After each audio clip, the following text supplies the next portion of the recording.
السلام علیکم دوستو، کیسے ہیں آپ سب؟ میں زبینہ فیاض ایک بار پھر آپ کے ساتھ شروع کرتی ہوں ایک اور نئی کہانی۔ لیکن اس سے پہلے آپ میرے چینل کو سبسکرائب کر لیں، بیل آئکن کو ضرور دبا دیں اور ویڈیوز کو لائک کیا کریں، کمنٹ کر کے ہمیشہ بتایا کریں کہ آپ کو میرے پڑھے ہوئے سٹوریز کیسے لگتے ہیں، اپنے کانٹیکٹس میں شیئر بھی کر دیا کریں۔ تو چلیے شروع کرتے ہیں ایک نیو کہانی۔ اس کہانی کا نام ہے میرا شوہر میرا قاتل۔ تحریم ان دنوں بہت پریشان رہنے لگی تھی۔ وہ اکثر ایسے جملے دہراتی تھی، میں مر جاؤں گی، ایک دن آپ کی ناراضی مجھے مار دے گی، اور زارون کا جواب ہوتا، پاگل، ناراضی تو محبت کی علامت ہے، خوبکی وہی ہوتی ہے جہاں محبت ہو، یہ جذبہ نہ ہو تو محبت کے رنگ پھیکے پڑ جاتے ہیں۔ لیکن انسان اگر بغیر وجہ کے ناراضی کا دکھ سہے تو وہ اندر سے ٹوٹ جاتا ہے۔ کم از کم کوئی میرا قصور تو بتا دیا کرے، بار بار دل توڑو گے تو میں بھی زندہ نہ رہوں گی۔ دیکھو تحریم، میں دل توڑتا ہوں تو پھر جوڑتا بھی تو میں ہی ہوں نا۔ ناراضی کے بعد صلح ہوتی ہے، پیار اور بھی بڑھ جاتا ہے۔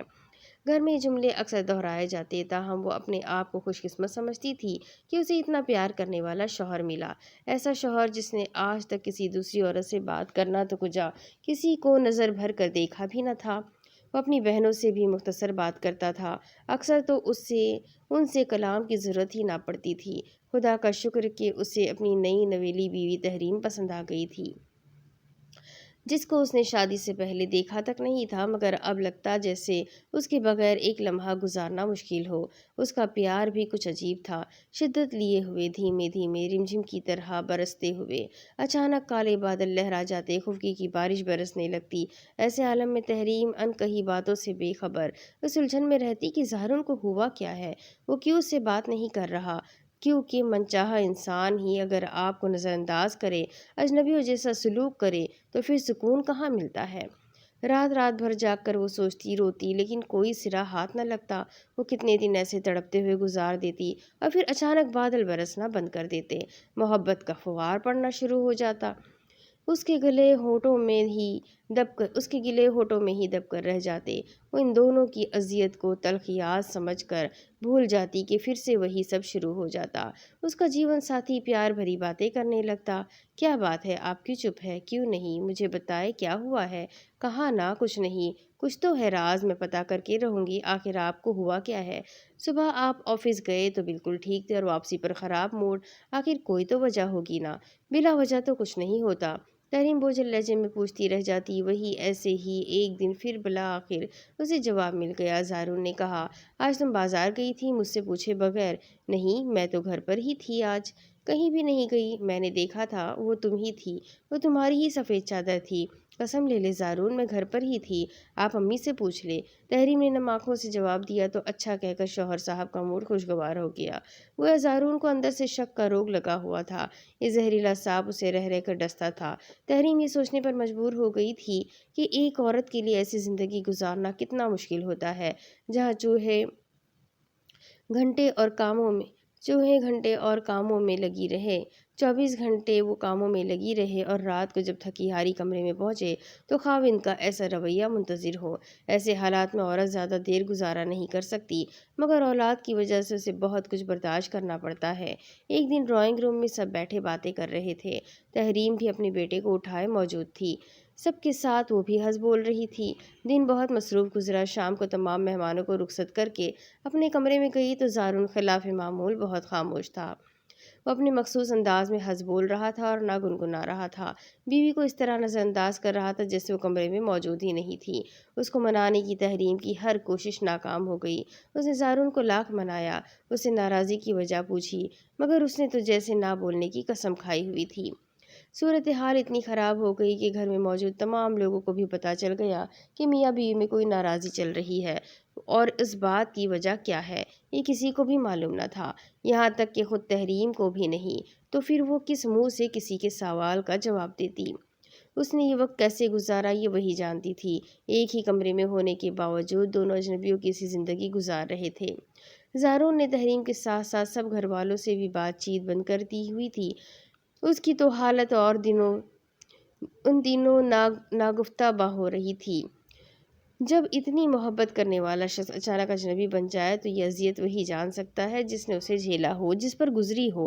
آخر کار خدا خدا کر کے 1 ہفتے کی سرد مہری کے بعد اس کے لبوں کا قفل ٹوٹ گیا، لیکن اس نے کہا بھی تو کیا کہ میری بہن کا شوہر تمہیں دیکھ رہا تھا۔ بس مجھے اس بات کا غصہ ہے کہ تم وہاں سے ہٹ کیوں نہیں گئی۔ یہ الزام سن کر وہ تڑپ گئی۔ خدا کے لیے ایسے الزام نہ لگاؤ، میں نے تو تمہارے بہنوئی کی طرف ایک بار بھی نہیں دیکھا۔ اس نے سسکتے ہوئے جواب دیا، ٹھیک ہے تم بے قصور ثابت ہو گئی، لیکن وہ نہیں ہوا۔ آئندہ جب میری بہنیں آئیں تو تم ان کے خاوندوں کے سامنے نہیں آنا۔ لیکن زارون، گھر آئے مہمانوں کے ساتھ یہ سلوک تو نہیں کیا جاتا، میں کیسے سامنے نہیں جاؤں گی؟ آپ کی والدہ اور بہنیں کتنا برا مانیں گی، وہ تو میری جان کو آ جائیں گی۔ اچھا تو پھر سوچ لو، یا تو انہیں خوش رکھو یا پھر مجھے۔ اس نے بیوی کو درشت لہجے میں جواب دیا، اور پھر اگلی دفعہ ویسا ہی ہوا جیسا وہ چاہتا تھا۔ اس بار جب اس کی بہنیں اور ان کے خاوند آئے تو تحریم اپنے کمرے میں بند رہی۔ اس نے اپنی ساس کو بھی ان کے بیٹے کی اس پابندی کے بارے میں بتا دیا تھا۔ زارون خود بھی تحریم کے ساتھ کمرے میں بند ہو گیا تھا۔ وہ بہت خوش تھا کہ اس کی بیوی نے اس کی بات مانی ہے اور کسی سے ملنے نہیں گئی۔ تم صرف میری ہو اور میرا دل چاہتا ہے کہ میری چیز پر کسی کی نظر نہ پڑے۔ اس نے مسکراتے ہوئے بیوی کا ہاتھ تھاما۔ وہ جواب میں بس مسکرا کر رہ گئی تھی، لیکن جیون ساتھی کو یہ پتا بھی نہ چل سکا کہ تحریم کے دل میں کیا ٹوٹ کر رہ گیا ہے۔ اب وہ ہر لمحہ ایک خوفزدہ کرنے والے حصار میں قید رہنے لگی۔ پتہ نہیں اس کے شوہر کو کب کسی سے بات کرنے پر غصہ آ جائے، کیا برا لگ جائے۔ وہ بازار نہ جاتی کہ کہیں خاوند کا ذہن اس کے بارے میں کوئی منفی کہانی نہ گڑھ لے۔ اسے اپنے آپ سے شرمندگی محسوس ہونے لگی تھی کہ اس کا شوہر اس کے بارے میں ایسے خیالات رکھتا ہے۔ وہ یہ سوچ کر خود کو تسلی دیتی کہ میری زندگی کا ساتھی مجھ سے پیار بھی تو کرتا ہے۔ وہ میکے جانے کے لیے جب کہتی زارون مان جاتا، چاہے رات ہو یا دن، لیکن وہ اسے اپنے ساتھ لے کر جاتا اور ساتھ ہی واپس لے آتا۔ اگر وہ رات وہاں گزارنے کی ضد کرتی تو اسے ایسے ایسے جملے سننے کو ملتے کہ اپنی قسمت پر رشک کرنے لگتی۔ زارون کہتا، میں جب گھر میں داخل ہوتا ہوں تمہاری صورت نظر نہ آئے تو میرا گھر میں آنے کو دل نہیں چاہتا۔ وہ رات میرے لیے کانٹوں کا بستر بن جاتی ہے۔ جب تم میرے ساتھ نہ ہو، تحریم نے تبھی میکے جانے ہی چھوڑ دیا۔ مہینوں بعد اسے ماں باپ کی یاد آتی بھی تھی تو دل کو تھپک تھپک کر سلا دیتی کہ میرے شوہر کی خوشی اور میرا سکون میرا گھر ہے۔ میرا خلوص، میری خوشی سب میری بیوی سے ہے۔ میں نہیں چاہتا کہ اس پر کسی کی بھی نظر پڑے۔ اگر کوئی اس کی طرف دیکھے تو میرا دل شک سے بھر جاتا ہے کہ کہیں وہ میری بیوی کے لیے کچھ سوچ تو نہیں رہا۔ میرے دوست کہتے ہیں کہ عورت شادی کے بعد بھی بے وفا ہو سکتی ہے، اس لیے میں اسے بے وفائی کا موقع ہی نہیں دیتا۔ میں اسے گھر سے باہر نکلنے ہی نہیں دیتا۔ میں اسے کبھی موبائل فون لے کر نہیں دوں گا کہ وہ کسی سے رابطہ کر سکے۔ میں اسے اپنے حصار میں جکڑ کر رکھوں گا۔ یہ تمام سوچیں زارون کی تھی، لیکن اسے یہ پتا نہیں تھا کہ عورت بہت نازک ہوتی ہے، کانچ سے بنی ہوتی ہے۔ اسے پیار، محبت چاہیے اور ساتھ تحفظ اور اعتماد بھی۔ اگر شوہر اس پر محبت کے ساتھ اعتماد کی دولت بھی دامن میں ڈال دے تو عورت عمر بھر اس کی باندی بن کر رہ سکتی ہے۔ کاش زارون کو پتا ہوتا کہ اس کی بیوی صرف اسی کو سوچتی، اسی کو پوچھتی ہے، تو وہ یوں شک کے ناک کو پھن نہ پھیلانے دیتا۔ مگر اس نے کبھی اس نازک دل کے نازک جذبات اور اس کی سوچ کو جاننے کی کوشش ہی نہیں کی تھی۔ شوہر کی شکی طبیعت نے تمام زندگی اس شخص کو سکون سے رہنے دیا اور نہ اس کی بیوی کو۔ اس ناروا سلوک کی وجہ سے تحریم کی شخصیت کو گھن لگ گیا اور اس کا اعتماد بالکل ختم ہو کر رہ گیا۔ ذہنی اذیت نے اسے بیمار کر ڈالا۔ شوہر اپنی طرف سے دی گئی بیماریوں کا علاج بھی خود ہی تندہی سے کروا رہا تھا کہ بقول اسے اپنی بیوی بہت ہی پیاری تھی۔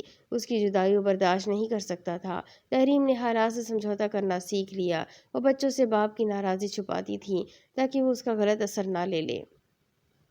اس کے والدین نے تو بہت سوچ سمجھ کر یہ رشتہ طے کیا تھا، لیکن کہتے ہیں نا کہ ماں باپ اپنی بیٹی کو سب کچھ دے سکتے ہیں سوائے نصیب کے۔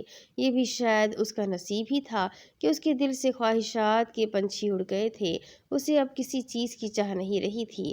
اب جب بھی زارون اپنی خفگی کے اظہار کے لیے خاموش ہو جاتا تو وہ بھی چپ کر کے انتظار کرتی کہ کب یہ پتھر پگھلے گا، اور پتھر جو اس کا دلدار بھی ہے اور قاتل بھی۔ اب وہ اپنے دل کو سمجھا چکی تھی کہ اس کی زندگی ایسی ہی گزرے گی۔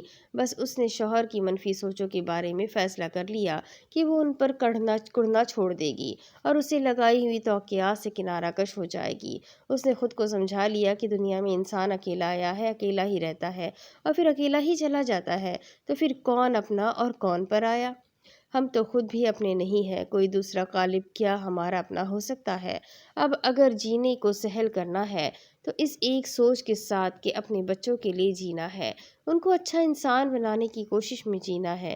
انہی کے لیے شاید یہ زندگی ملی تھی اور انہی پر توجہ مرکوز رکھنی ہے۔ عورت اپنی ذات سے کب تک پیار کر سکتی ہے؟ وہ اپنی ذات سے کچھ عرصے کے لیے ہی پیار کر سکتی ہے، پھر اسے ان پھولوں سے پیار کرنا ہوتا ہے، ان کی آبیاری کرنا ہوتی ہے جو خدا نے اس کے دامن میں ڈالے ہیں۔ اور جب یہ فریضہ ختم ہو جاتا ہے تو عورت کی زندگی کا مقصد بھی ختم ہو جاتا ہے۔ اس کے بعد وہ اپنے خالق حقیقی کے پاس جاتی ہے تو سرخرو ہو کر کہ اس نے ایک اچھی ماں کا کردار بخوبی ادا کرنے کی کوشش کی تھی، اپنے بچوں کو اچھا انسان بنانے میں اپنی حیات واری تھی، اس لیے اللہ نے جنت کو ماں کے قدموں کے نیچے رکھا ہے۔